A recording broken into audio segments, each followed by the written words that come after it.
Start recording right now. Here we go. We're bloody ready for it. How's this technology? How it's like we're in exactly the same room at the same time. Exactly. It's exactly like that. It's exactly like that. Yeah. Just half the room is very differently decorated to the other half of the room. That's the only Yeah. Well, yeah. that's all right. Keeping a variety's a spice of life. Of course. So, hey there, guys. Welcome to Confessions of the Idiots. Everybody wants to confess, but not everyone wants to hear them. Today, I am joined on the isolation tapes for one of my favorite humans in the world, one of my favorite comedians, one of my favorite actors. It is comedienne himself, Stephen Hall. Welcome back, Stephen Hall. Thank you very much, Mr. Peterson. It's great to be here at home. At home, doing isolation a little bit differently with some weird confessions. Stephen, how are you keeping yourself entertained in these times? And are you keeping creative? What are you up to? I think these things are very important, and my wife and my daughter and I do take it. I was going to say seriously. That's not the right word, but we are running little. Once. No, not once. We do exercise classes for ourselves, and we rotate in terms of who runs them. So one morning it's Pilates with my wife, the next morning it's something else with my daughter, or it's weights with me. And we also draw in my sister and her 7-year-old daughter over the internet. So it's not so serious daily exercise classes, which is a good Great. thing. And are the dogs involved in the daily exercise as well? No, we lock Gracie outside because she gets a bit excited and she gets a bit vocal, and they have a cat at their end, but she's not involved. She's a cat. You know what cats are like. You know what cats are bloody Couldn't like. God, yeah, you're preaching to the choir here. But you've No. got a beautiful, lovely cat, Doris, for you right at home right now. So in terms of the book, though, Yes. Stephen Hall, how are you going with the chapters? Well, I'm glad you asked. I'm getting really close to the end now. The project, this is a project that I have of writing a novel over the space of 1 year, releasing a new chapter online every Friday for 52 Fridays. And just the other day, I wrote chapter 50. And so we're getting really close to the end. It has slowed down since coronavirus. I'm just finding it it's a bit harder to get sort of motivated or something. It's just the pervading air of uncertainty is making the machinery work a little bit slower. And a lot of this takes place, a lot of the action, pretty much all of the action of the novel takes place on a cruise ship, which nowadays a cruise ship is not what a cruise ship was. And it's about a cruise ship being invaded by pirates, which I've just realised could be a metaphor for the disease infiltrating a cruise ship. So it was eerily prescient, Sam. It was eerily prescient.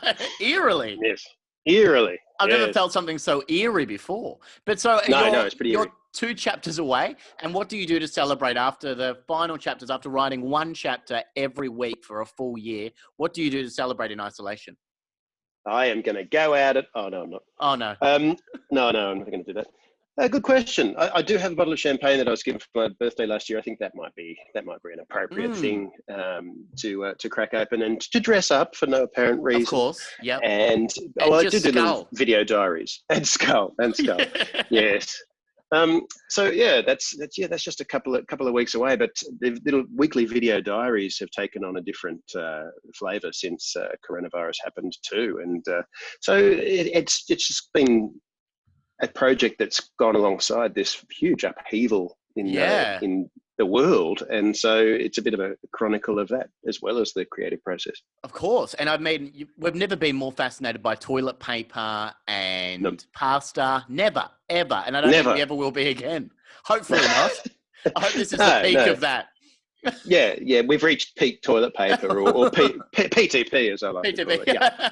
Well, Stephen, I've got some wonderful confessions for you. I say wonderful. Excellent. I'm not sure if they are wonderful. You can be the judge of that. But we do have 2 confessions for your isolation times. We've got the first confession that comes from William. William writes, I've never been really completely with what I have done for work. So the first sentence is a little bit confusing. Yes. But, and as a writer, Stephen, it is a confusing way to start a confession by it not making any sense at all. But what he means is he's never been completely happy with what he does for work. Happy is the adjective he left out there. Of course. Yeah. For those playing along at home. That's a very helpful adjective as well, isn't it? Very I helpful reckon. for a sentence structure. Yeah, as a rule. Yeah. Never really found myself thinking, I'd like a bit more work in my life, work-life balance. Got it. Okay. Yep. But Got only it. just. Only Yeah. just. Yeah. Yep. He's a difficult writer to read, isn't he? But he's keeping us. He's keeping us on our hooks. On our hooks? But No, if that's not a saying.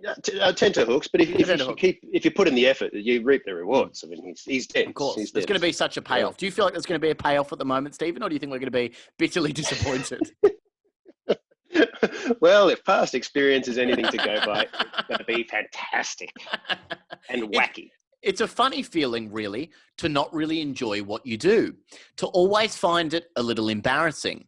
So what do you think he does at the moment, Stephen? What's jumping out to you? He finds his job embarrassing. What do you think he could do that maybe you would feel a little bit of embarrassment, a modicum of embarrassment, if you will? Sure, I think he stands in the Burke Street Mall in a white tuxedo with a bib on that says "buying a ring," and he's hands out flyers for discount jewelry shops. Great. Okay, for Zammels. Or Zammels. Yeah, something like that. Yeah. Or he's a animal mascot, like he dresses up in a big animal thing, and children punch him and kick him. Okay, primarily that it's a mascot of being hurt. Yeah, that's right. Yeah. Okay, so he doesn't do that, Stephen, and you might find this a little bit surprising to find out what William does after he has worded most of the confession so far. You see, I'm a teacher. Oh. Yeah. And he's not embarrassed English about that. Not English. English is definitely not what he's teaching day to day. Knowledge certainly isn't something I'm passionate about. So would you agree with that so far? Yeah, knowledge is so overrated. Yeah. Who likes knowing stuff, being informed and taking an interest in the world? That's for losers, man. That'll never get you anywhere. Knowledge certainly isn't something I'm passionate about, and kind of just fell into it because I didn't really know what else to do. Great. I remember I even had my careers person at school stumped with what I should be. She kind of just shrugged, and I remember that moment every day. So just what should I do? And just a general shrug from the careers counsellor. That's not a helpful thing. No, that's the gesture that says I neither know nor care. Yeah. Off you go. And maybe I shouldn't have been a careers counsellor. Yeah, but maybe when she was at school and she didn't know what she wanted to be, her careers counsellor shrugged. That's true. And yeah. She went on to she fell into careers counselling, like he fell into knowledge, and she's wreaking a horrific revenge. But I digress.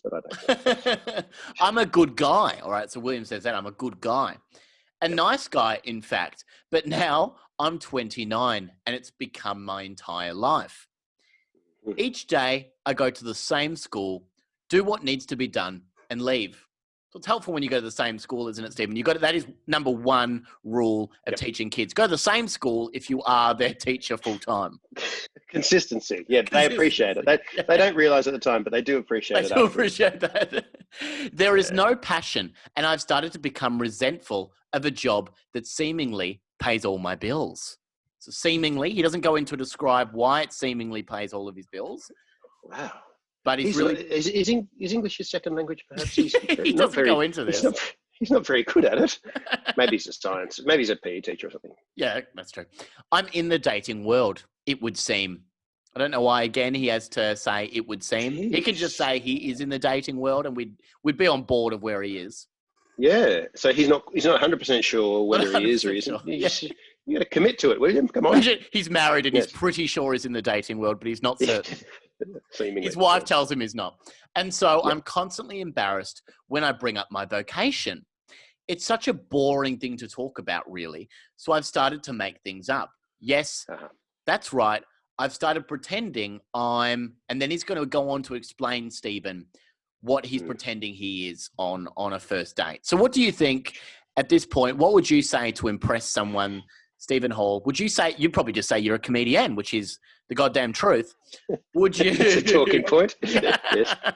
Would you bring up something really cool that you do? Would you say, that you're in the military? What would be your thing to impress someone?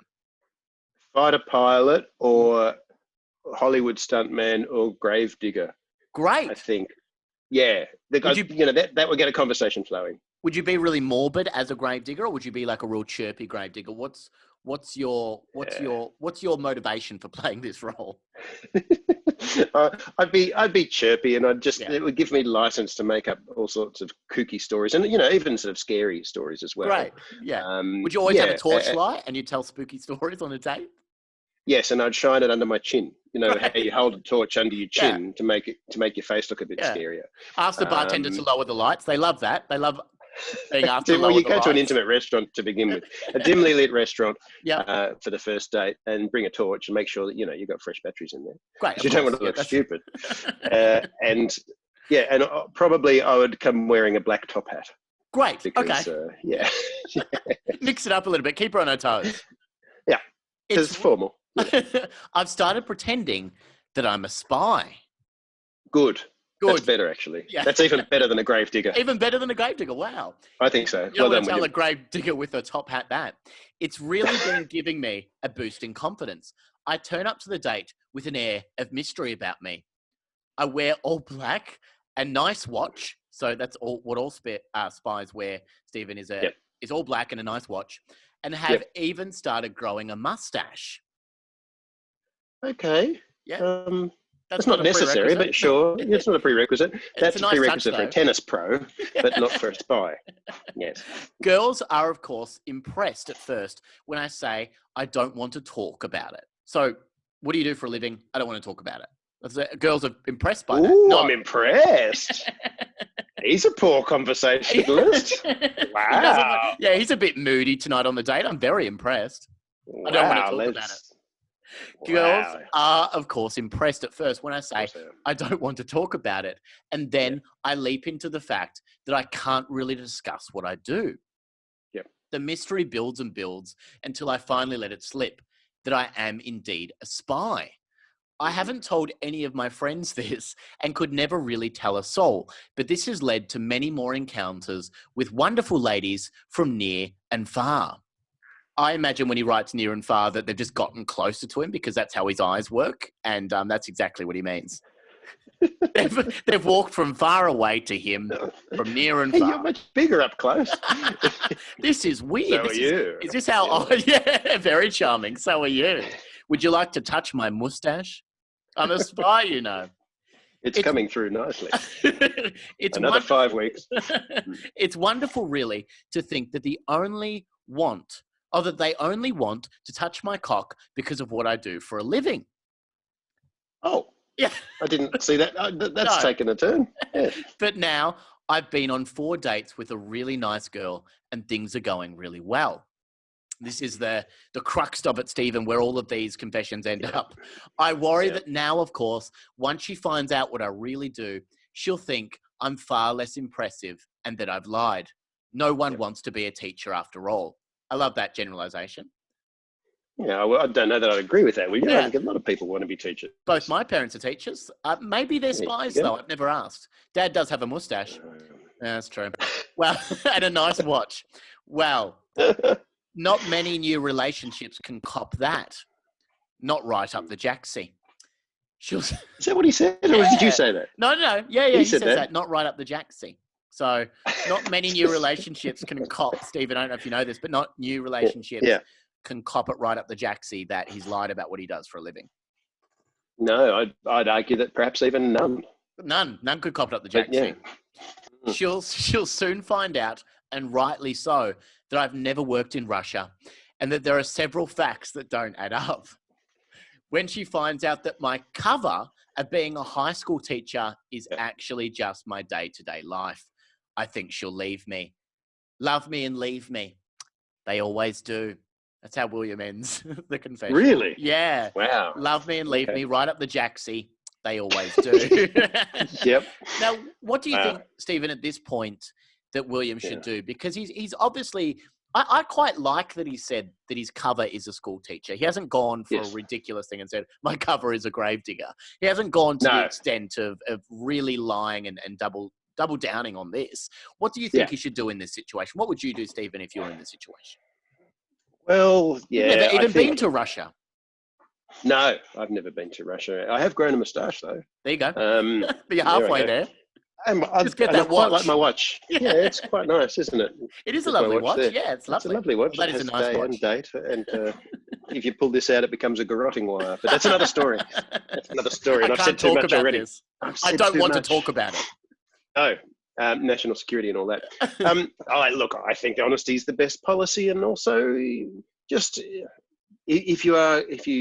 William, if you're going to be a teacher, just be a teacher, man. Otherwise, go and be a spy. Take the test for ASIO. You can do that, It's not too late. You're only 29, if I remember rightly. Yep. So ASIO is recruiting people all the time. There's even an online test that you can do. Is there really? So there really is. There's wow. an initial online test that sort of tests your aptitude for working in intelligence. Are you a robot is always the first question. Yes, and I reckon William's going to ace that one. Can you spell? Yes, but he spells it with 2 S's. Oh. Yeah. Where do you stand on adjectives? Yeah, not for them. I don't think they help with stories. I'll be real. That's my opinion. Don't at me. Right. That's my opinion. Yeah. Yep. Call them how I see them. But I think, it is a shame, but become a spy. Yeah. Become a spy. Or just put up and shut up and be a good teacher. And I do think that maybe this with your new lady friend, I don't think that she might love you and leave you like they always do. They always do. And so they should, actually. You think so if you've lied about your job right up the jacksie? Yeah, exactly right. I just don't think that's very respectful for a potential partner. There No. Yeah, there you've said it. Controversial. You've got many opinions like that. Yeah, I know, it's not nice to lie to someone like that, especially. Yeah, I'll just call them how I see them. No, don't, as you say, don't at me. Yeah, don't at me. We've got the next confession, Stephen, that comes from Stephanie. Stephanie confesses, I've fallen in love, and not with a person, or not with a full person anyway. Isn't that a weird start to a confession? It intrigued me much more than William's leaving out of adjectives to get right into the crux of the matter. Yes. I think this is the first time I've ever said crux on a podcast, and I've used it twice so far, so it's gone pretty well. My word of the day. Yes, but isn't it crux with no T on the end? Or is it crux? I think it's crux. Oh, no. God, don't at me, dictionary people out there. Sorry. It would be for sure. My best friend, Maria, has a new boyfriend, and he's fantastic. Just wonderful. But there's something about him that I'm just going crazy for. So what do you think, Stephen? So she's saying she's not in love with a full person, but she's described Maria's boyfriend as fantastic. What do you think she could be in love with? What's springing to mind for you? Is it his watch? Is it his mustache? It's his nice watch. Well, obviously, the first thing that springs to mind is wooden leg pirate style. Oh, wow. Okay. Obviously. I mean, obviously. Yep. Other than that, a hook for a hand or wheels instead of feet. Okay. But other than that's obvious. That's just obvious stuff. Yeah, I don't want to be vanilla about it.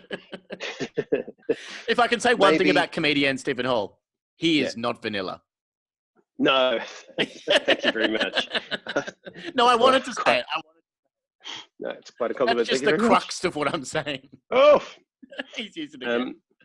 Yeah. Is she in love with a physical feature of his or an aspect of his personality, I wonder? Yeah, she's in love. She says, I'm obsessed with his legs. Oh. And wooden or otherwise? Otherwise. And I've never been a leg person before. I just find them so damn sexy. They're strong, like big tree trunks. And he's the kind of guy who always wears shorts, just parading those legs about. And I love them. There's something very interesting about being so physically attracted to one aspect of someone. I love that she's called it interesting instead of weird. Yes. I'd go for weird before that, Stephanie. His face, I can leave it. But I am really turned on every time I see his legs.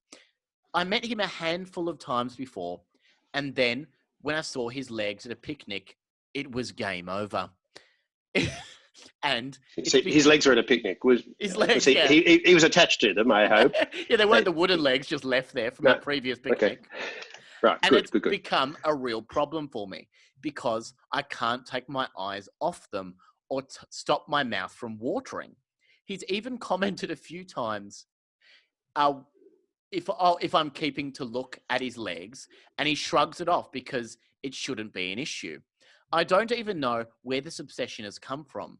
I zoom in on photos of him I find online, and I have really been consumed by the whole thing. Is it something that I can come clean about? Perhaps I'll tell Maria. I don't know how she'll take it, but I don't know whether to tell him or my good friend. It definitely feels like something I need to come clean about. So Stephanie's in a world of trouble, Stephen. Oh, she Her, really is. her mouth is watering every time she looks at these legs. Yep. We've all been there. If I had $1, God, I'd be a very rich man. Yeah, right. Okay. Whose legs have made your mouth water? I don't think there's ever been. I probably can't say on the podcast even. No. But I don't know. I don't know if there's ever been anyone that I've ever met that I've gone, wow, look at those legs. Right. And been obsessed with the legs rather than the person. It's quite fetishistic, isn't it? Really? It is, yeah. And she's just in love with the legs. Now, is there a way she can wean herself off them, Stephen? Or do you think she actually needs to come clean to Maria and the boyfriend at the same time? Geez, it's a tricky one, Stephanie, isn't it? When it comes to those legs, I wouldn't want to be in your shoes. Of course. No. She seems to be losing a lot of sleep over it. She seems to be really worried about it. I really wonder worried. if there's... And this is her best friend's boyfriend. So can't Stephanie start visiting some tennis clubs or something and see if there are other legs out there that may appeal to her? Legs that are unattached, by which I mean single. I don't mean detached or lying on the ground next to the torso. Yeah. I think she should broaden her horizons and look at legs other than Maria's boyfriend's. Well, there are so many legs out there, Stephen. Look, there's usually 2 per person. Famously, 2 per person, usually. Yeah. There's so many. I reckon there's so many. It's a world of legs out there. It's a veritable forest of those tree trunks you like so much. So I think she should go somewhere to a place where there are lots of men running around in shorts. Yeah. She could go and see some footy games. Oh, great. Okay. She could go to some gyms, I think. And if this is, I would say to Stephanie, it's a great big wonderful world of legs out there. Get amongst them. Get in between those legs. Get in between those legs. Get out there, girl. Girl. Yeah, that's right. You go, girl. And go, girl. Good luck to Maria. She's found her man with her legs, and I'm sure that there's another pair of legs with a man attached out there for you somewhere. Just maybe don't tell Maria and her boyfriend, you think, at this point, Stephen. Like, there's no point. No good can come of that. No good can come of that. I would keep Maria's boyfriend's legs under your hat. Not literally, of course. Well, no. See how you feel. We've got one more confession, Stephen. That's a short confession that comes from Justin. A bonus little one that comes from Justin. Justin Times. I hate my housemate so much that for the last few weeks I've been cleaning the toilet bowl with his toilet He means so he's written toilet brush, but what he means is toothbrush. All right, because he goes on to explain that. The age-old prank. He's such an idiot that he will never know. But recently, he started being a bit nicer to me and apologized that he's been in such a foul mood with me of late. Now, I feel so bad about his little toothbrush. He found out that he was just iron deficient. That's why he's been in a bad mood. Now, I'm feeling bad. So bad. Think I should probably tell him. So Justin's been using the toothbrush, or at first as he describes it, the toilet brush. I love that these people never go back and edit. Yeah. Much like me with looking up the word crust. They just don't go back. They just don't go back and edit. So at this point, he's getting the toothbrush. He doesn't like Justin because, he doesn't like the housemate. Justin doesn't like the housemate because he's in a very bad mood because he's iron deficient. Of course, you can always be excused by saying, I'm iron deficient. By being how convenient, buddy. Yeah.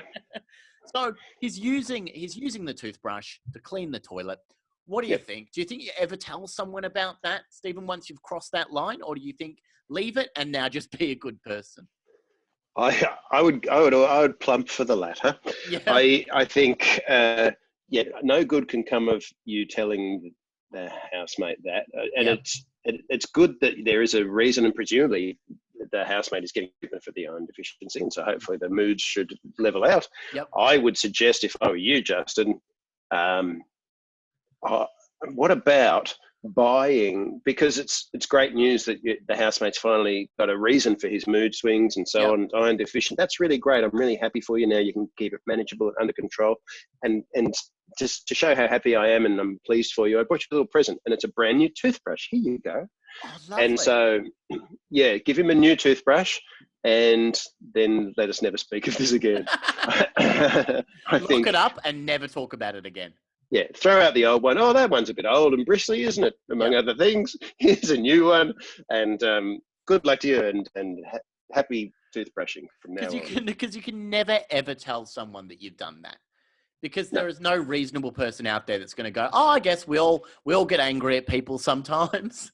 No one's going to think that's a perfectly reasonable thing to do. No, and that person, if you were told that, if I was told that, I would feel like vomiting on the spot. I would just think, I would feel so sick, quite apart from the disgust and everything, I would feel physically, oh my God, what have you been doing to me? Yeah. No, that you don't come back from that. So I just think buy him a celebratory new toothbrush as the beginning of a new era moving forward in your house sharing relationship. And you as a person. Yes, and you as a person. There's nothing more of a celebration than buying a brand new toothbrush. I'm always saying that.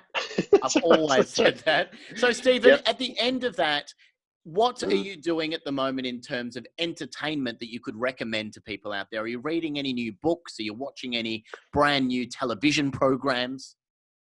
Oh, goodness. I'm sorry, I'm not. I'm only just starting to watch Barry now, the Bill Hader show. Oh, isn't it great? Yeah, I'm really enjoying it a lot. It's great. It's on Foxtel there. Watching Survivor, winners at war. And I have actually, my daughter's 13, so I've been curating a bit of a list of classic movies for her and trying to get her to watch a bunch of classic movies. So that's been a little project. So yeah, I think now's a good time to revisit classic movies, and it's never been easier to track them down and watch them. Yeah, of course. Yeah, the other night I watched a bit of 2001, for goodness sake. It's a very trippy film, but wow, what a groundbreaking film that was. So I'm just sort of trying to catch up on things that people have been saying you should watch, and classic movies too. Yeah. Well, thank you so much for coming on the podcast, comedian Stephen Hall. I really appreciate you coming on, and I'd love to have you on in isolation again sometime very soon. Oh, my absolute pleasure. Thank you very much. It's been really fun, and your brand new toothbrush is in the mail. Thank you, comedian Stephen Hall. Thank you, Sammy. Thanks for doing that, sir.